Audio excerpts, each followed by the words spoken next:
we're going deep on this Jeju Air crash in South Korea. Yeah. It happened just yesterday, December 29th, 2024. Wow. This Boeing 737-800 was coming back from Bangkok. Okay. When it went down, 179 fatalities. Gosh. Only 2 of the crew members survived. Yeah. It really is, it's a harsh reminder Sure. about how risky air travel can be, Yeah. even when you think it's a routine flight. Mm. So we want to really look at this and ask, was this just a horrible accident, a bird strike, or is there something more to this? It's a complicated situation, for sure. Yeah. Early reports are saying that it might have been a bird strike. Right. Authorities are saying that a bird strike warning was given... To the pilots? Yeah, to the pilots before the crash. Wow. And what's really eerie is that a passenger texted a relative saying that they saw a bird stuck in the wing. Chills, literal chills. Yeah. I mean, we've heard of planes surviving bird strikes. Yeah. I mean, like Miracle on the Hudson, Exactly. where the U.S. Airways Airbus A320 landed in the river safely Right. after it hit some geese. Yeah. But this, I mean, this is totally different. Yeah, that's right. Miracle on the Hudson shows us that sometimes skilled pilots and good aircraft design can overcome bird strikes. Totally. But this Jeju Air crash, Yeah. I mean, this just highlights how serious that risk can be. Absolutely. So in this case, the plane landed without its landing gear. Oh, wow.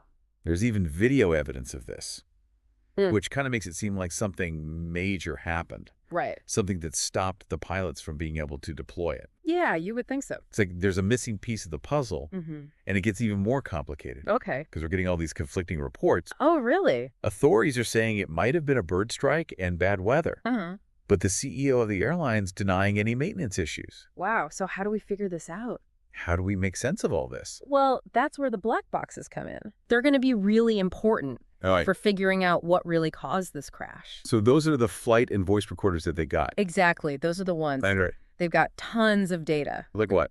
like altitude and speed, Okay. conversations between the pilots, Oh, wow. any alarms that went off, all of that. So it's not just audio. No. It's like a high-tech snapshot Yes, exactly. of what happened on the plane. You got it. Wow. So investigators can use all that Okay. to put together a timeline of the flight Makes sense. and figure out what went wrong. Step by step. Exactly. Wow. That's pretty incredible It is. to have that kind of technology. Yeah, it's really helpful for these investigations. It really is. It's like looking back in time to see those last moments before the crash. Right. And it can help us figure out Yeah. if the bird strike was the main reason Okay. or just one thing Right. in a whole chain of events. The chain of events. Okay. So it's like using these black boxes to cut through all the noise and get to the facts. Exactly. Speaking of facts, Yeah. what about those conflicting reports? Right, right. How often does it happen Right. that authorities and airlines Yeah. have such different stories? You know, it's not unusual. Really? Especially early on in the investigation. No. Authorities, they're working with what they've got, Like what? you know, early findings, what people saw. Right. But airlines, well, Yeah. they want to protect their image. I guess that makes sense. It's complicated, you know? For sure. Lots of things going on at once. Yeah, you've got to think about the investigators, too. Oh, absolutely. I mean, the pressure they must be under to Yeah, find the truth right. with everyone speculating and all the chaos. Absolutely. It's a tough job. Yeah. You have to go through everything. Like what? The wreckage, the black boxes, Right. what people saw, the weather, maintenance records. Ooh, yeah. It's a lot to put together. And even then, they might not have all the answers. That's true. Sometimes some questions just linger. This whole thing is just, it's heartbreaking. It really is. You get so focused on the technical stuff, Yeah. but you forget that 179 people lost their lives. Yeah, you're right. It's a huge loss. A huge loss. And you can see how seriously South Korea is taking it. Yeah. They declared that area, Muon, a special disaster zone. That's where the crash happened, right? That's right. And they've got a national mourning period going on. Wow. Jeju Air, they've come out and apologized. And what about Boeing? Even Boeing offered their condolences. It really makes you think Yeah. each one of those people had a story, a family, Absolutely. and they're all affected by this. You can't measure that kind of loss. No, you can't. It makes you wonder, what can we learn from this? Right. To stop it from happening again. That's the big question, isn't it? Every time something like this happens, Yeah, it's a chance to learn and make things safer. I agree. So, looking past this one crash, Okay. what are some of the big challenges for aviation safety? Well, bird strikes are definitely a major one. Like we've been talking about. Exactly. They can have devastating results. Right. Airports and airlines are always trying new things. Like what? Noise cannons, falconry, anything to keep birds away from planes. But it's still a problem. It's a big concern. And with more and more people flying, the skies are getting crowded. Yeah. That means more chances for those kinds of encounters. Exactly. What about technology? Yeah. Anything new coming out that could help? There's some cool stuff happening with aircraft design. Really? They're looking at new materials. What kind? Lighter but tougher, to handle bird strikes better. Oh, that's interesting. And they're working on better radar systems to see birds sooner. Okay. But all that's still in development. So it takes time. It takes time to get those things out there. Right. It's a balancing act, Between what? Pushing the limits of technology, Mm-hmm. but always putting safety first. Safety first. That's the key. That's right. It's amazing to think Yeah. how much the industry has to keep evolving It never stops. to keep up with everything. That's right. It's all about learning from what happens Mm-hmm. and making air travel as safe as we can. Yeah, it really does Yeah. make you think about that balance, right? I mean, all this incredible technology we have, Right. but air travel still comes down to so many factors. Yeah. It's a lot to consider. Absolutely. But we've been focusing a lot on bird strikes and technology. Yeah. What about the pilots themselves? Oh, that's a great point. I mean, how does their training come into play here? It's super important. Their training's really intense. In what way?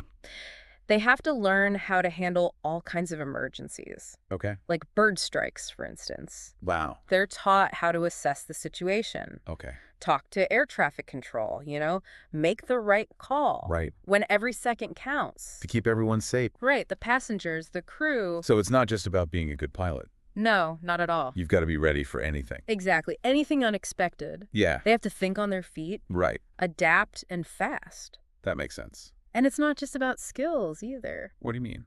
There's a mental aspect, too. Oh, like staying calm. Exactly. Staying calm under pressure. In a crisis. In a crisis, yeah. And making good decisions even when it's stressful. That's a lot to ask. It is. It makes you realize what a huge responsibility they have. Yeah, no doubt about it. And the industry knows that. They do, and they take it very seriously. So what are they doing about it? They're always researching, trying to make training better. Okay. Like how? Well, they use simulators and new technology Yeah. to create these super realistic scenarios. Oh.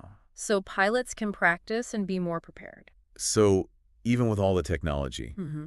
the human element is still so important. Absolutely. It's crucial. And it sounds like the industry's really trying to improve things. They are. Always learning, always evolving. Yeah, you mentioned that earlier. Right, with technology, with air travel itself. And I guess tragedies like this Jeju Air crash, Yeah.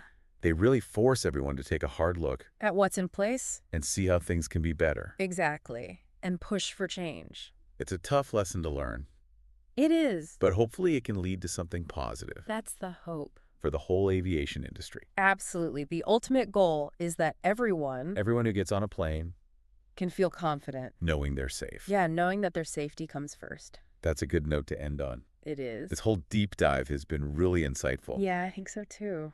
It's made me think about all the things that go into aviation safety. Mm-hmm. It's way more complex than I realized. Absolutely. That balance between technology and people, Right. and how we're always learning from these terrible events Learning and striving. to prevent them from happening again. That's what it's all about. It's a lot to think about, It is. but it's important to remember. Yeah. So thank you for joining me for this deep dive. Thanks for having me. And thank you to everyone listening. Hearing that.